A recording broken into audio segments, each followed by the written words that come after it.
I played every session of the recent Nightreign network test, which is about 15 hours of the game, and I really enjoyed myself, but I still think there are some things that should be changed to dramatically improve the experience, and most importantly, prevent the game from getting boring. Obviously, the network test is already a really old build of the game, and only represents a small slice of what the game will be at release, so it's likely that a lot of the major issues I have will be fixed by the time Nightreign actually comes out. Where's the thing? Oh my god, it's in the sky. No way.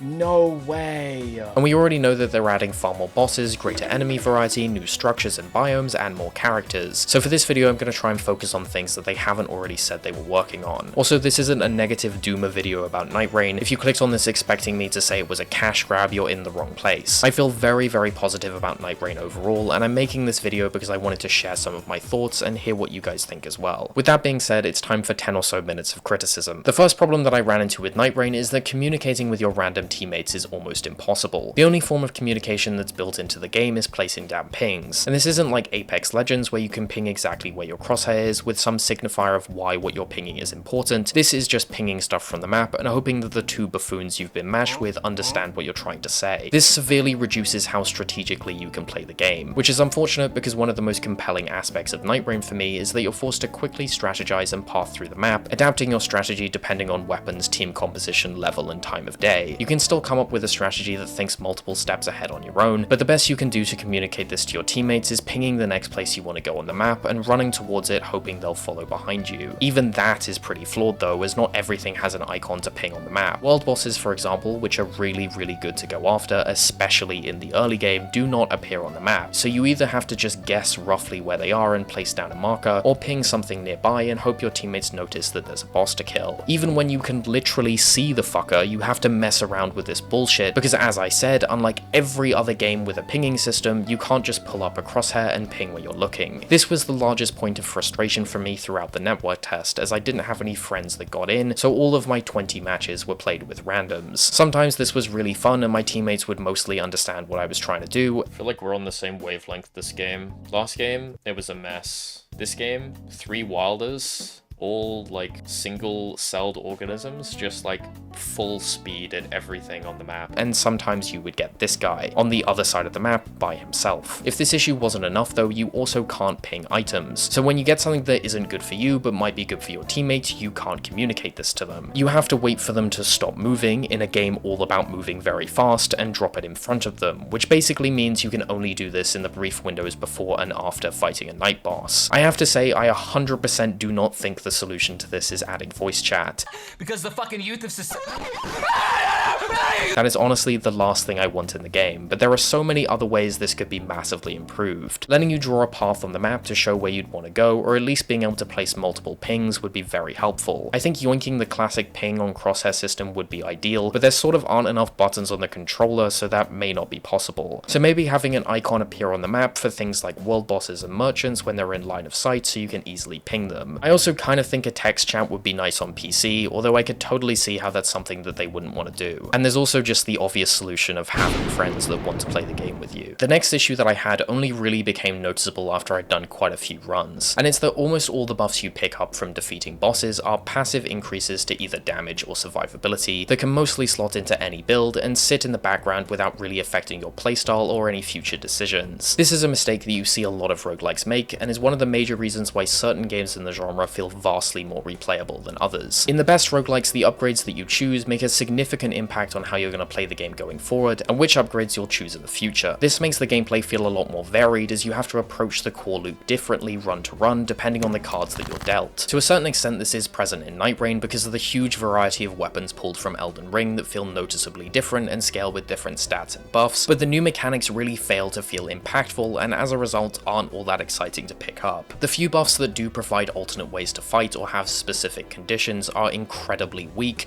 or so niche and specific that you would never really be able to use them anyway. The on-walk, on-dash, and on-roll effects in particular seem like a massive missed opportunity to give the player a very different way of fighting. In the network tests, they are super awkward to activate, have a long internal cooldown, and deal very little damage aside from the Ice Storm on dash, so they're basically a dead slot in your reward menu. This problem also sort of extends to the passive buffs that come on weapons. Although for the most part I love this system, as it makes makes looting way more interesting, it does still feel like 90% of the time you're picking up background damage increases like +% to damage while two-handing, or +% to magic damage or something. But because this also comes with a whole weapon with an Ash of War, damage type, and possibly status effects, there's much more to consider, making the background passive buffs feel less underwhelming. This isn't to say that every buff is a total miss though. There are some here that I really like, and the most interesting and fun builds I created during the network test did take advantage of them, including my favourite build out of all of them, which is Vare's Bouquet, which is now a real weapon and is extremely good, stacked with multiple +20% damage on bleed buffs and offhanded iron balls that gave me a magic damage explosion on a full charge heavy. This was super fucking strong and really fun, and I hope the full release has more of this and less of this. The last major issue that I want to touch on is something that only became apparent to me in the last 2 sessions of the network test, and I'm really hoping doesn't carry through to the full release, and it's how little the map changed and randomized between runs. In the first 3 sessions of the network test, I had played 9 hours and won 3 games. In the last 2 sessions, I won every single match in a row, and this wasn't like 3 people who know what they're doing, this was me playing with randoms. Granted, I did know the movesets of almost all the bosses in Nightreign, and was at this point reasonably familiar with Gladius, the final boss, but I was still winning 2 consistently, and this was because I would follow almost the exact same route every time. Depending on where I started, which was one of 3 set locations, I could do an optimal route that guaranteed a very strong start, giving my team tons of momentum, allowing us to blow through huge portions of the map on day 2, and come into the final boss almost max level and with really powerful builds. This was super fun the first couple of times, but made the runs start to feel very